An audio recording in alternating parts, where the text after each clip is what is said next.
All right, I'm done.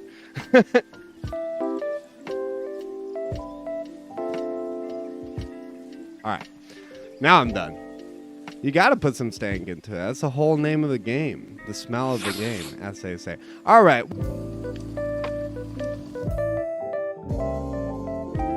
Hey, what's up, YouTube? It's me, it's Betty Dots. And as promised, look at this decked out situation that we got going on. We got our notepad over here. We can write our stuff right here. We got our piano over here. We can stank it up right there. And as promised, we did the Guilty Gear Strive tier list. We did a whole Gold Lewis analysis, 20 minutes long. You can check that out on my channel. I think it came out pretty well. But a new character is out, right? And this new character is a big fan favorite. You know, the Halloween queen, some might call her. Soul Bat Guy's sort of robot wife sort of situation. Flame me in the comments for not knowing the lore that well. Let's talk about Jacko's theme.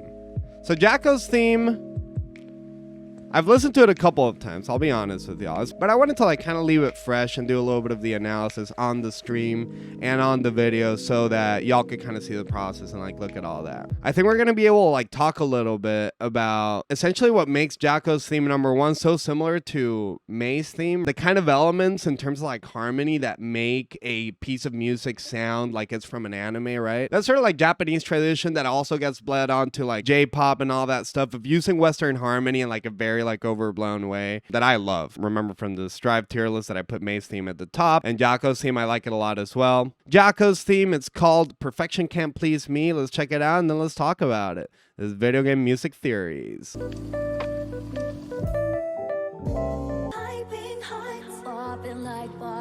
All right. Ding dong. Beautiful piano. This is it. So obviously, this guitar lead references Juno directly, her theme from Xrd. We'll look at that a little bit.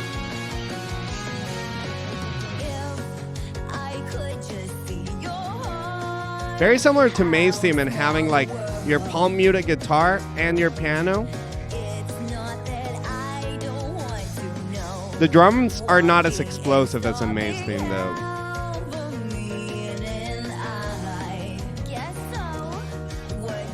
Is this the same singer as Disaster of Fashion? It sounds like her, right?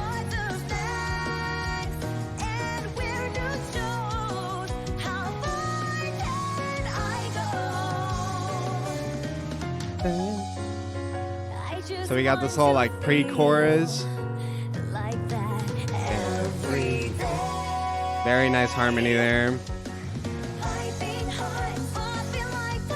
You got this little like sort of like Stevie Wonder sort of beat. Big chord there. This is it.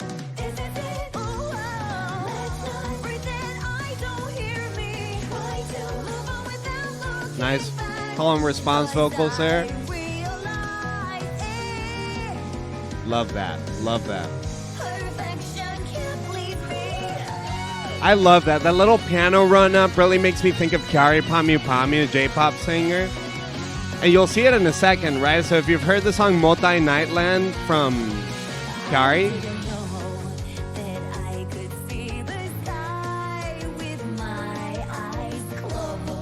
nice little harmony there to develop the verse. Verse 2 right here.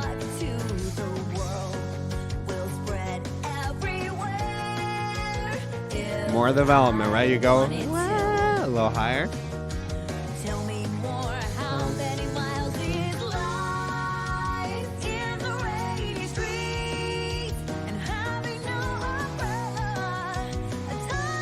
This pre-chorus is really nice because it feels like it's the chorus, and then you bring it down to another part of the pre-chorus. This bass right here.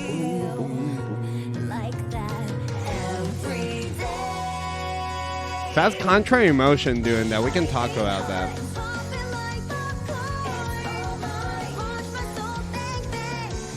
Oh, changing the lyrics on the second half of the verse. On the second chorus.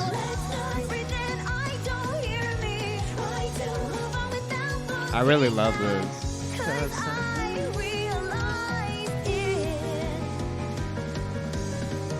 Perfection can please me. this right here. So if you've ever listened to Motai Nightland, this sounds a lot like the piano solo on there.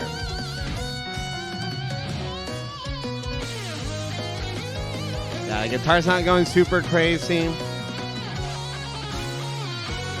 Yeah, that's cute. That's a cute little solo. I think that's Daisuke playing, him knowing that he doesn't really have to do that much. Bring back the Juno theme sort of motif.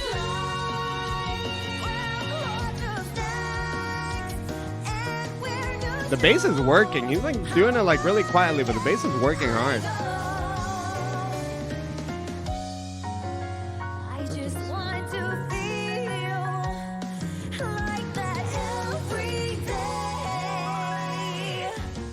Yeah, props to the singer. We're gonna have to look up her name, but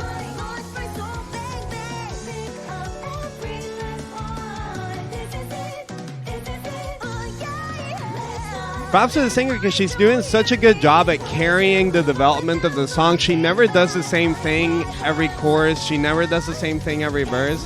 Look at this one.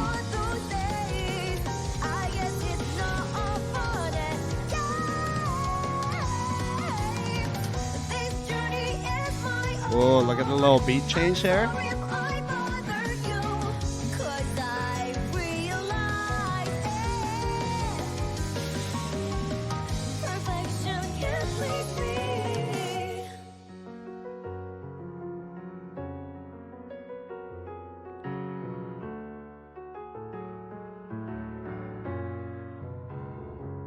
That's beautiful.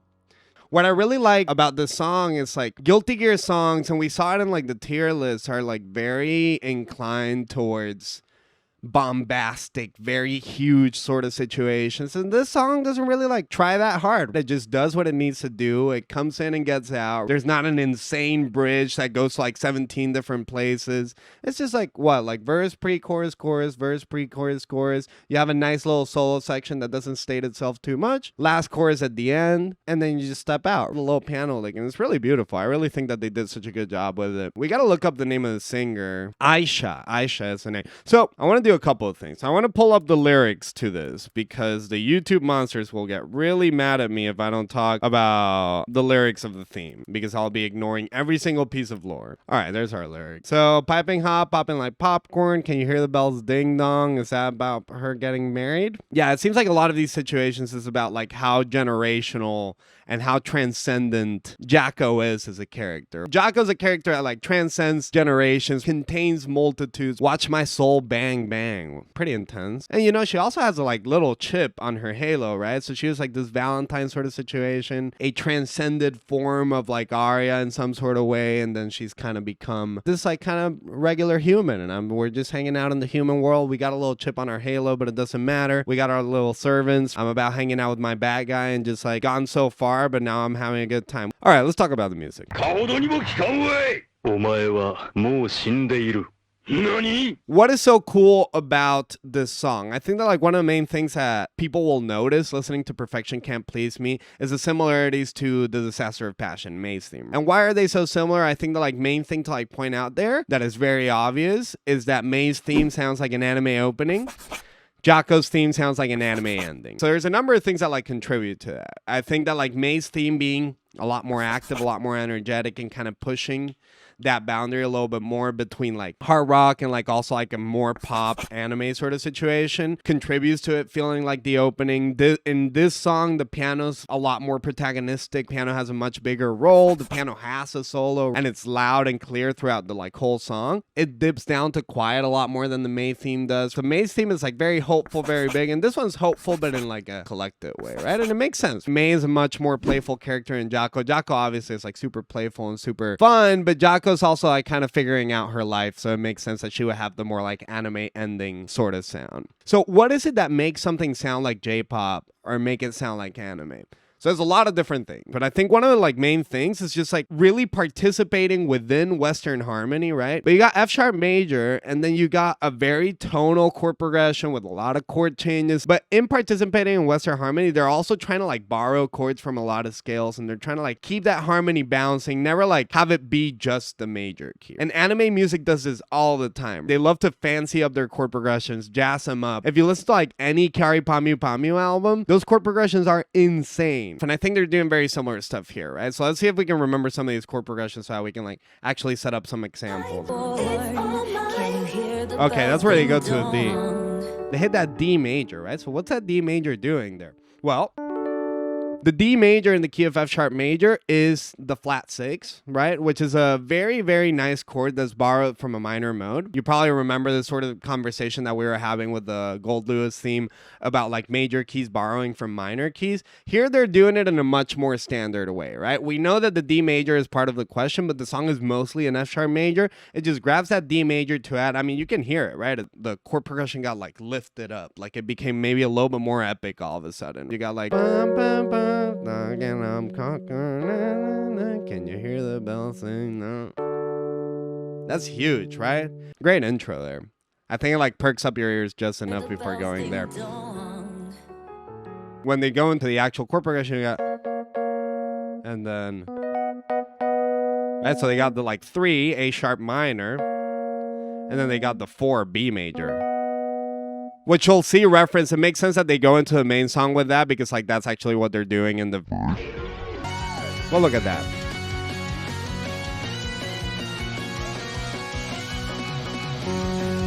Right here, they're doing A sharp and then B. Yeah, so again, it's like really participating in like in tonal Western harmony and doing it in a way where they're using all of the little fancy tricks, right? So A sharp minor is part of the F sharp major scale, right? So if I was gonna like play this chord right here, that's perfectly fine. But in the verse, they're not playing A sharp minor, they're playing A sharp major. They're doing that, and you see that like, ooh, that kind of perks you up a little bit. You got that. Very beautiful chord there. And what that chord's doing is really not doing that much. The 3 chord in a key, right? Let's actually write these down. So we got an F sharp major chord that repeats A sharp, and that's A sharp dominant is what I would call that. Only the 5 chord in a major key is a dominant chord. So why would you put... If we're in the key of F sharp, A sharp is 3 just simply because F sharp, G sharp, A sharp. It's the 3rd note in the scale. And if you make that chord dominant, essentially what you're doing is creating a red carpet to the next chord. So that chord doesn't mean that much there, but if you consider what comes next, it's going to be your D sharp minor. Let's actually hear that harmonic rhythm right there. So here we got. You got the F sharp major, and then A sharp, the D sharp minor. But essentially what's happening there is that A sharp brings you to the D sharp. A sharp 7 doesn't exist inside of a major key, but you can make it dominant to turn it into the 5 of the D sharp. Dominant chords tend to want to go down a 5th to a chord that's a 5th down, right? Essentially become the 5 of something, right? That's a great question, Quinkton. So what I mean by that is that dominant chords, usually when you see a dominant chord in a chord progression, is a very educated guess to think like, is this the 5 of something? Why? Well, in a major key, every major key, so C major, D major, right now we're in F sharp major, the 5th chord of that major key is a dominant chord. F sharp major would be F sharp, G sharp, A sharp, B, C sharp. So F sharp major has a C sharp dominant chord inside of it. And you can hear right here, if I play that C sharp dominant chord, that makes me want to go back to F sharp major. I play the wrong bass note. Right.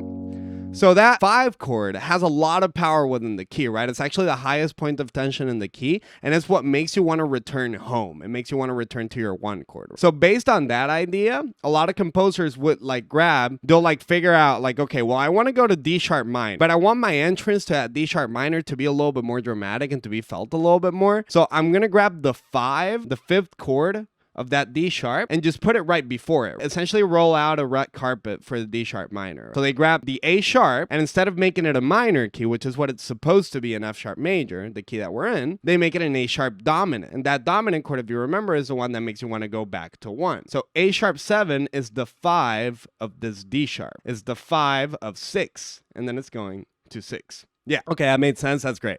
It's a very, very, very common thing that you like do in Western music. It happens. Mozart did it all the time, but also jazz does it all the time. But you know, you participate in like those conventions where you're like getting outside of the major scale in a controlled way that like makes sense, and you create a nice little passageway. And then what's the rest of the chord progression? It does like 2 bars, split bars, but 2 to 4, back to 1, right?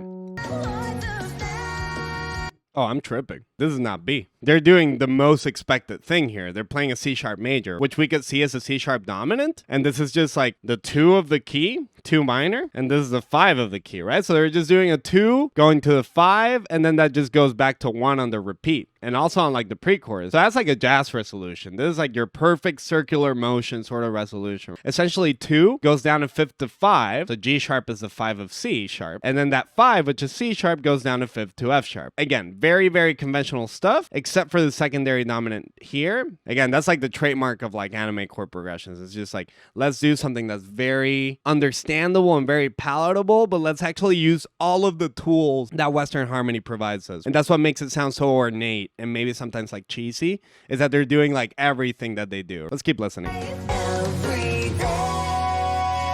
Yeah, so you got that little pre-chorus situation, which... yeah, so I don't want to go too into like the pre-chorus. This is all super tonal. This is going from 1 to the 6, right? Which is just very common movement. And then it's going to 4, which is the B major. And then it's going to 3 and doing this little cool thing. You see? So it's doing, on the bass, it's doing like a little chromatic motion from the 3 to the 2. 3, A, 2. So like bum, bum, bum. What's happening there in that little intro? You got that like 1 chord. It's like, I just want to feel. It's like really laying on that 1 chord, right? Not really changing that much. The bass player is taking care of like keeping that development going, right? They got that like little, you see that little bass melody? And then they got the like, everything.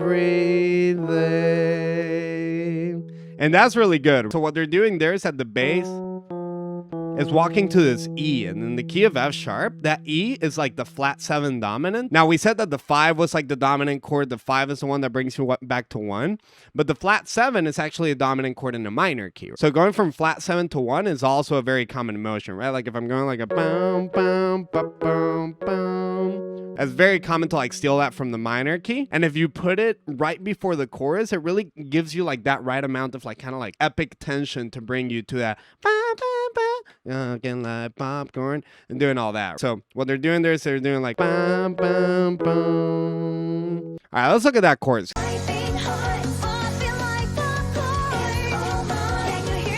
Going. This chorus is really beautiful, and I think that like it's the same reasons as before, right? But I think it just like doubles down on that bet, right? So let's participate in F sharp major and let's like really like break it open, right? So at the beginning they're doing something really common, which is starting with the 1 chord, and then to create a little bit of intensity, playing that 1 chord again, but putting the, let's call it E sharp, I guess. You're putting the 7th note of the scale as the base of the chord. So you're starting with that F sharp, banana, popping like car, and then I'm gonna change this bass note to the 7. See, it sounds kind of crunchy there, but if I'm like walking down, na, na, na, na, na, pop, boom. Can you hear the bells sing? No, that's gonna like. I threw the microphone. That's gonna make me feel like I'm going somewhere, right? Like maybe I'm gonna go to the 6 from that. Like if I do like a bum, bum, bum. You see, it like kind of just walks me there in a very like beautiful way, right? Very common song device. It just makes something feel like important. Instead of just going from 1 chord to another chord, I'm like showing you that walk down. But what's cool about this song is that it doesn't go to the 6, it goes to the flat 6. And so you're doing something that makes you expect that you're going to the 6, but then you throw that flat 6 borrowed from the minor key there, that D major, and it just sounds so sick. You have like popping like popcorn, and you hear the bells ding dong. Ooh, you hear that? It just feels so good. It feels so good to me. I also really like the flat 6 chord. One of the Neapolitan chords.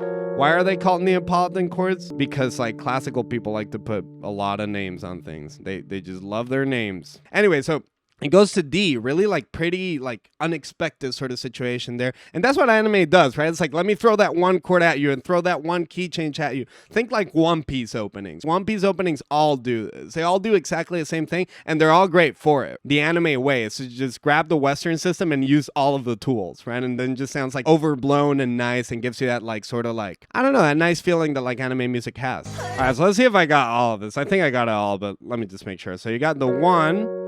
Oh, okay. All right.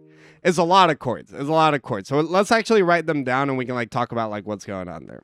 So here you have that little situation where you're going from the 3, A sharp minor, to the 4, which is B. This part is this is it, the banana, banana. And then over here, so your D sharp minor, and then they drop down a half step to the flat 6, to the D major. So referencing that chord again, definitely an important chord in this chord progression. They're doing a split bar where they're going from F sharp to that flat 7 again. They're going to E major. That happened in the pre-chorus, right? And then they're going to, look at this one, D sharp, but it's not D sharp minor anymore. It's not your 6 minor. It's D sharp 7. So is that the 5 of something, right? That's the first question that should come to your mind when you see a dominant chord like that. Is that D sharp 7 the 5 of something? And if you try to like figure out like, oh, okay, what's D sharp the 5 of? Well, G, A, B, C, D. Okay, so G sharp would be the 1 if D sharp was the 5. And right after that, they are indeed going to a G sharp minor. And it's the last chord of the chorus. That's the whole chorus, and like that's what's happening. So you can see it's like I'm again participating in Western harmony and doing it very overtly, but also using every single tool. Secondary dominants, we got him. We got him. Borrowed chords, we got him. We got him. We got him. Right? So you're like walking down using slash chords to like denote your bass line and have a little bit more movement. We got him as well, right? Deceptive resolutions, you got them right here. To extend the chorus, you got it right there. And then over here, very strangely, it doesn't do that like 2, 5 to go back to the 1. It just stays on the 2 to go back to the 1. Probably because they felt like they had already done enough in the chorus and they don't need to have like a very like normal sounding like 2, 5, 1 sort of situation. But anyway, let's go over that chorus one last time before we move on. F sharp. F sharp's like E sharp right here. Your D, and then you got this little pop, pop, pop, pop, pop, pop, and then we got the D sharp minor, D major, the 1 to the flat 7 to that D sharp dominant to the 2 back to 1. Simple stuff, very straightforward.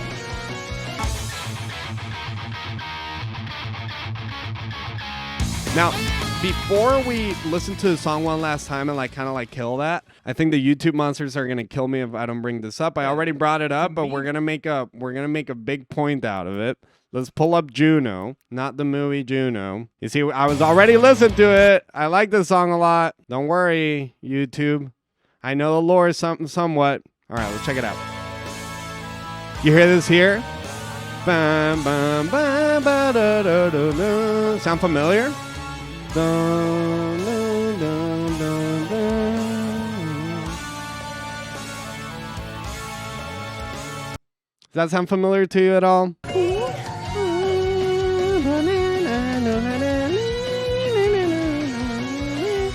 Yeah, very similar motif, right? I don't know if this is like the Valentine melody, right? But they use it at the beginning of this song as well, right? So it's also in the intro. Obviously a little bit of variation on it, but you can see it's very similar. This one's a little bit slower. Anyway, yeah, so that's pretty much it with Jocko's theme, right? I think that, like, I like it a lot. I think it's a really good song. A lot of people were telling me, like, oh, you should say, like, this song is better than, like, May's theme. I still like Disaster of Passion better, but I like the song a lot. I think it, like, does what it needs to do very well. I think they do a very good job with it. I think it sounds very good. They're doing the, like, tropes of, like, anime music very well. Aisha's vocal performance is beautiful throughout the whole thing. I think she really does carry the song. A lot of times when you have parts repeating in a song, you want to, like, develop them, and I don't know if the instrumentation is developing that much. It does a little bit, but I think that Daisuke felt like he didn't have to develop that much because Aisha was carrying the song so much. She changes her vocal range in, like, different choruses. She does a very good job. Honestly, like, very excited to, like, see her in so many songs in here, but it's cool to hear a little variation, right? It's also cool to hear, like, the female characters have, like, a female vocalist on there. It kind of helps me relate a little bit more with, like, their lore and, like, their situation a little bit better. But hey,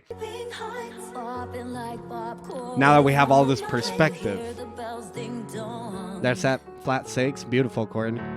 There's what we're gonna call, like, the Valentine motif. The piano sounds so beautiful too. It has such a nice texture to it.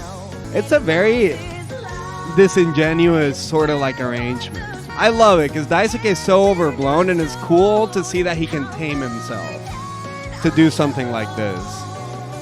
That little vocal line there, every day. I'm not that good of a singer, but the reason why that sounds so epic and big, I think someone was talking about it in the chat before, is because you have contrary motion going on. You have one voice going every day, and then you have another voice going every day. So since you have one going up and the other one going down, it just sounds really cool. Let's see if we can find.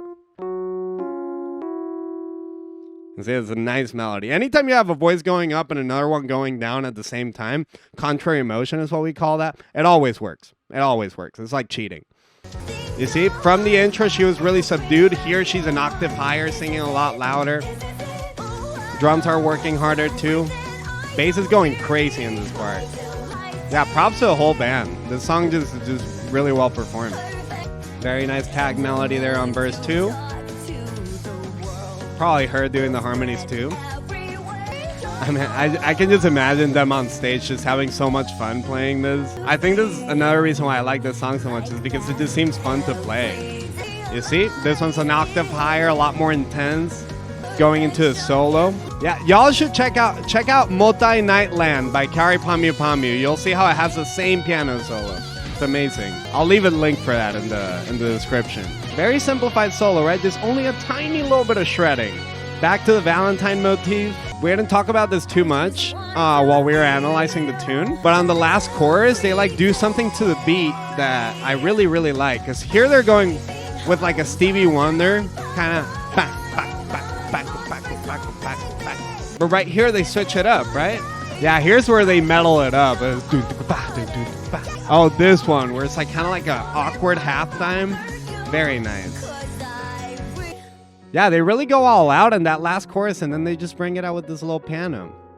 Beautiful theme. Beautiful outro, just going back to the 5-1. It's very pretty stuff. Very pretty stuff. Good job, Daisuke. I'm very pleased with Jocko Valentine's theme. I think that Perfection Can't Please Me is a very good example of, like, how to make something sound like anime music, going with your, like, regular tropes, but also, like, carried by its performer so well. The singer Aisha does such a good job at keeping the development of the song active, like making the new verse, you know, the second verse sound a little bit more interesting with, like, a couple of details and, like, her vocal melody, making chorus 2 sound a little bit more intense by, like, going up an octave. Then the band is also doing a really good job at that, right? Well, where they're, like, doing a very standard, normal job throughout the whole song, but then they get to the last chorus and they really start, like, kicking into, like, 5th gear, right? And making it a lot more intense. So the band's working really well together to essentially grab a very simple song and elevate it through performance. It's not a song that is, like, overstated like most Guilty Gear songs are.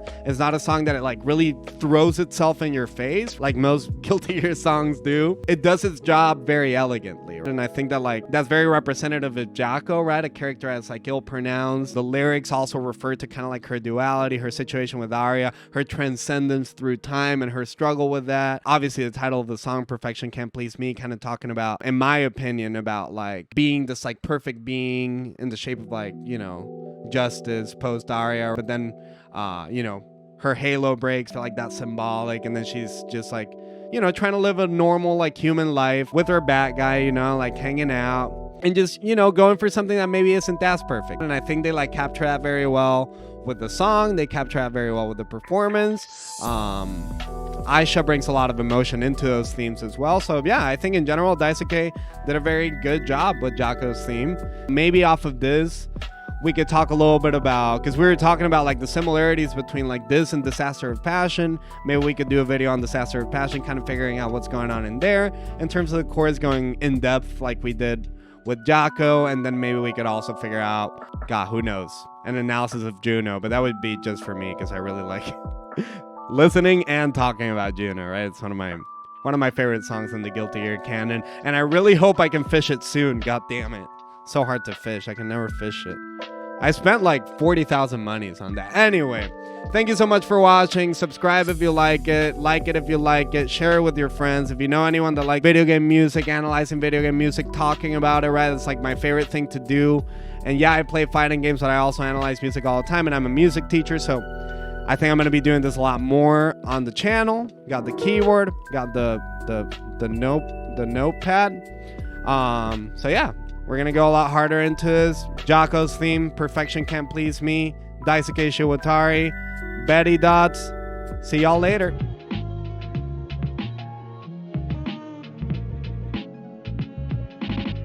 Do I got moves or what? I didn't even use my burst. You better relax. Stop trying to challenge the dolphin, bro. Stop trying to challenge the dolphin, dude. What's the matter? What's the matter with you? What's the matter with you? Stop trying to challenge the dolphin, bro. Perfect. Do I got moves or do I got moves? Sorry. God, y'all gonna talk shit?